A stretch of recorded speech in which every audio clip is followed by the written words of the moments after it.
Michaela Venava for NESN.com, joined on the phone by Alex Snyder, Tufts quarterback, who has entered the draft. Alex, this is very exciting. Can you start by just telling us a little bit about yourself? Yep. So I graduated high school from Cheyenne Mountain High School in Colorado Springs, Colorado. That's where I was born, and that's where I finished my high school career. Out of high school, I knew I wanted to. All my mentors said, set yourself up for, not just the next 4 years of football, but for the next 40. So I heeded that advice, which, led me to seek out the Ivy League and the NESCAC. So that's how I ended up at Tufts. It's a Division III school in Boston, and it worked out perfectly.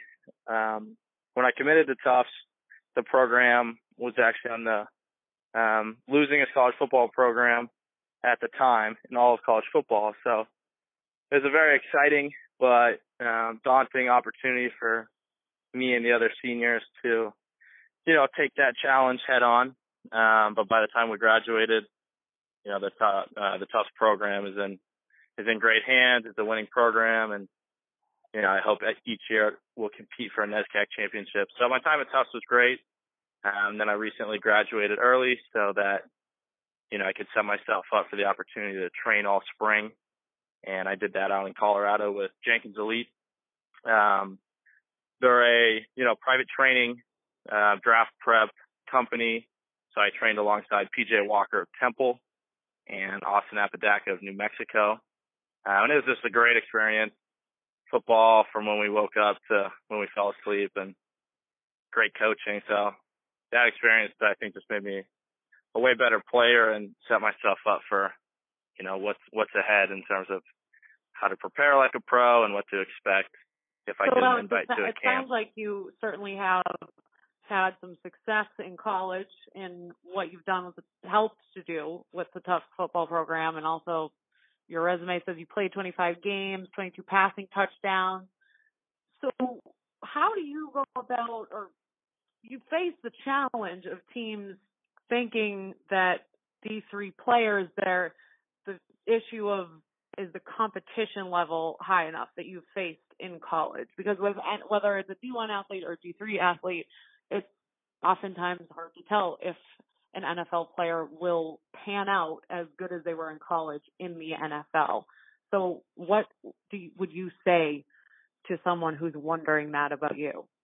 Sure. No, it's a great question. I've got that from, all the way up the spectrum, from agents to, to scouts. And yeah, I knew that would be the case. I knew that would be a question that people wanted to ask.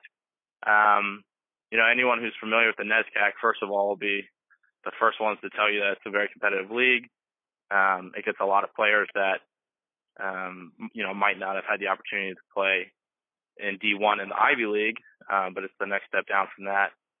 I don't have to convince 32 teams that I'll be able to make the transition. I just have to, convince one team that, with my body of work out there and my potential that, I can make it work. But it's a very competitive football in the conference that I've played in.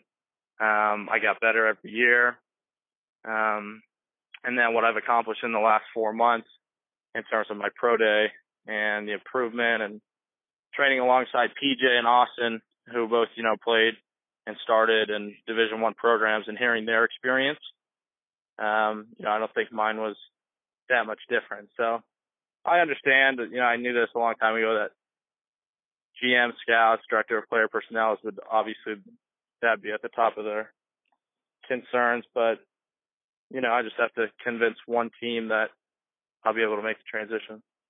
So tell us a little bit about your pro day. How did that go?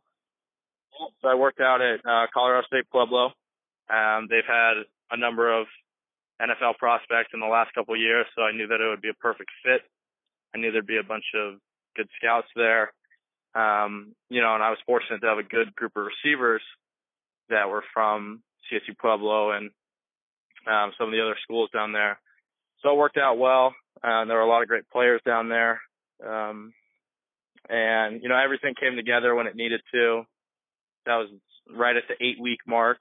And, I just went out and tried to do do what I could and show people, like you were saying in your last question, that I can complete the balls to Division I and Division II receivers who are, a little faster than what I was used to, throwing NFL routes, concepts with NFL footwork.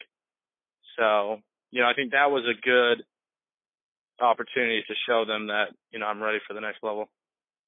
Well, I'm sure you are familiar with the fact that Tom Brady was chosen number 199th overall in his draft. So just goes to show you don't have to be chosen number one overall to be a great quarterback. So certainly seems like you have the right attitude for sure, great work ethic, and I wish you the best in what's next for you.